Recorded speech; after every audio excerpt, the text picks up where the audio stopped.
가장의 빈자리가 9년. 그 사이 엄마는 자식에게 아빠 없는 아이란 소리를 듣게 하기 싫어 닥치는 대로 일하며 억척스럽게 살아냈습니다.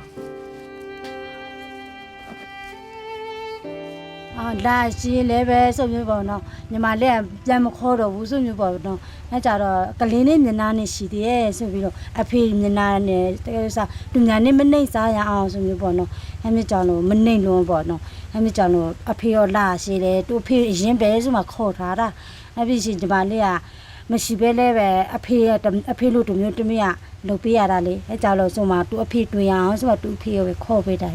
သူအဖေရင်ပေါ့ 아버지가 혹시나 다시 또 갈 수 있을까요? ဟုတ်မထင်ဘူးရှင်ကလေးလေးမျက်နှာကြောင်လည်းမထွားလို့ထင်နေရှင်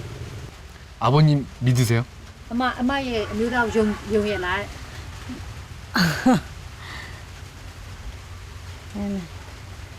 ကလေးလေးဒီလိုနည်းနည်းပါတော့